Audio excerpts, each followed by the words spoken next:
So it's been a lot of talk on how AI is just going to replace all humans with majority of the jobs that we're seeing. We're seeing a lot of layoffs right now. The job market's terrible. People can't get hired. So we're watching a video today how AI layoffs could backfire on employers. I'm interested to see what they got to say. Layoff announcements skyrocketed toward the end of 2025 as generative AI and economic tightening pressure corporations to restructure their workforces.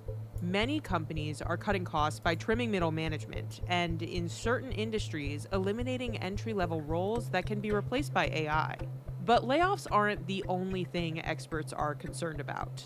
Generative AI is speeding up how people work, but that efficiency can come at the trade-off of maintaining skills and rising up the corporate ladder.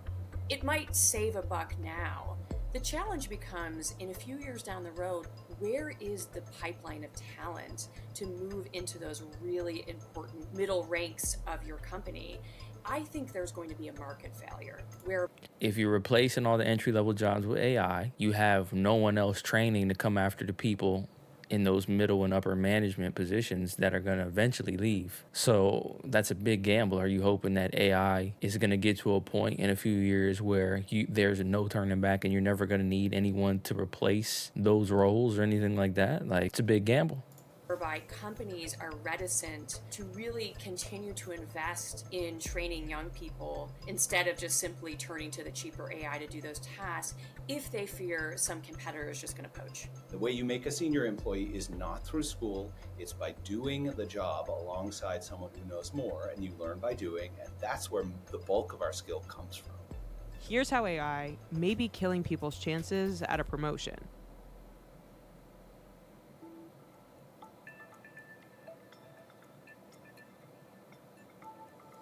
Globally, nearly 40% of workers' core skills will be disrupted by 2030 due to AI and digitalization.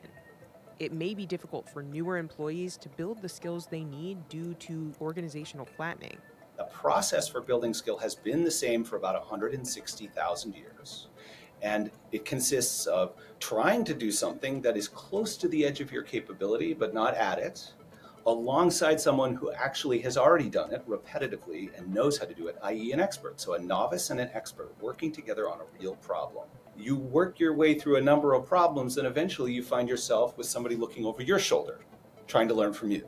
New technology, such as generative AI, allows an expert to work faster, which means companies may not preserve the novice-expert bond in order to save time and money. In occupations where AI can perform most tasks, the share of workers in that role fell by about 14% over 5 years. The issue is eventually you're going to run out of experts. So either you're training AI to take the expert's place, or you lower the amount of novices that you bring in and train them alongside with your AI tools to get them up to an expert level. Why would I involve someone in the work that would slow it down and make more mistakes if I don't have to? The answer is I wouldn't. I don't. I found this in robotic surgery in 2012 through 2014 and published studies about that. Junior surgeons are now strictly optional in robotic surgery. Instead of participating for 4.5 hours in a 4-hour procedure, they participate for 10 to 15 minutes. That is still true. And that is true at scale now with LLM. So it's not about management, it's about expert novice and breaking that relationship.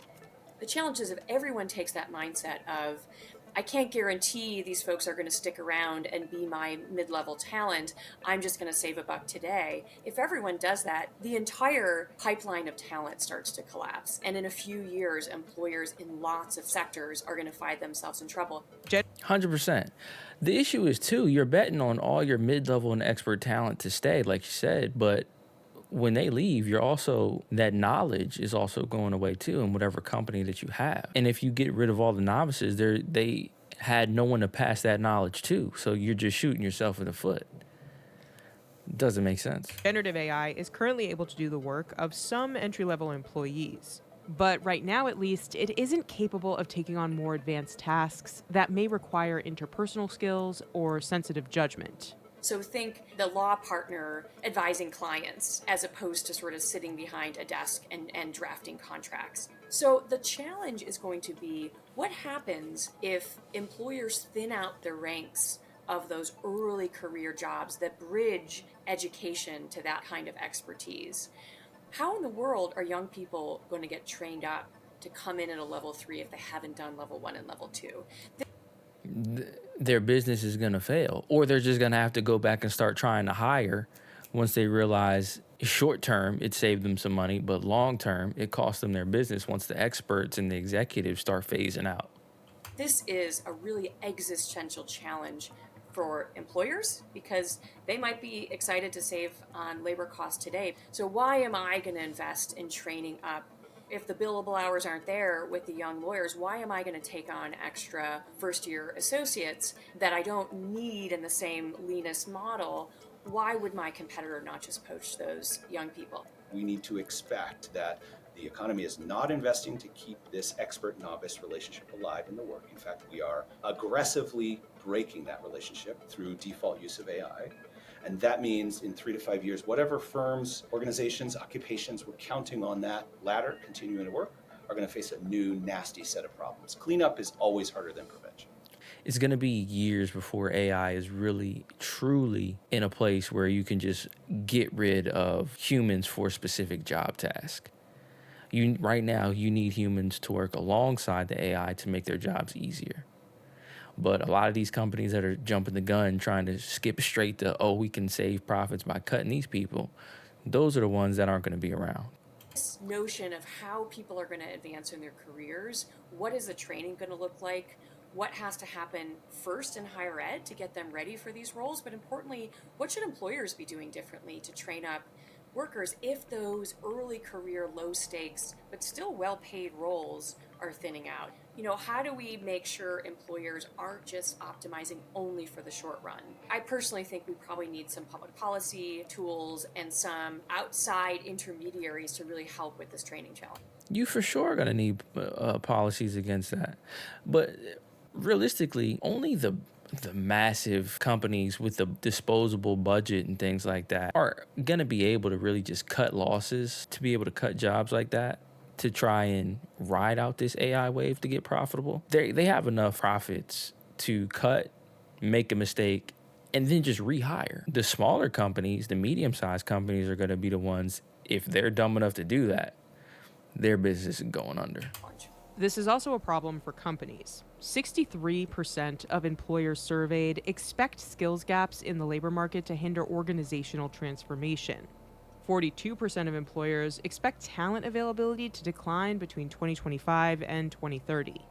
Bean says companies must re-engineer workflows that include advanced technology, but also allow novices to participate. The whole world has this huge inventive opportunity to say, okay, this thing currently, if you use it in default ways, is going to separate and weaken this bond between experts and novices in the work. Is there a way that it could make those things healthier? I think the answer is absolutely yes. Bean recommends the skill workers learn is how to learn and to be adaptable. I call it meta learning or meta skill. You need to learn the skills for getting good at something, because the next thing you're going to have to get good at, we haven't invented yet, but it's coming faster than it ever has before. That's very true. You're going to have to learn how to get good and use AI and all the tools that are available to learn how to do your job efficiently and do it better. Build yourself up with the tools that we have so you become indispensable, and companies can't just get rid of you because you're just doing busy work.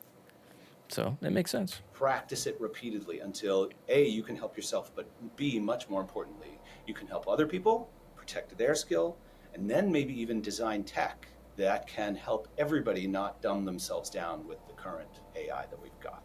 Impossible. AI is definitely going to dumb people down. I'm curious to see what the jobs that do cut people, what they're going to look like in 5, 10 years, not even 10 years, what they're going to look like in a few years when they realize AI can't do everything for them and they need to hire everybody back. What are those job postings going to look like? You spend 5 years where you're not hiring entry-level or novice employees. You can't expect to have a job listing where you're asking for a certain amount of experience or anything like that to get into entry-level roles. You're going to have to take whatever you can get at that point, because you just spent this whole time not training anybody up, trying to replace them with AI. So it'll be interesting to see how much of an impact AI is going to have over the next few years, and how many employers actually risk their business on the potential of AI becoming something that can replace human workers. But y'all let me know what y'all think in the comment section. If you made it this far, drop a like, subscribe, and I'll see you on the next one.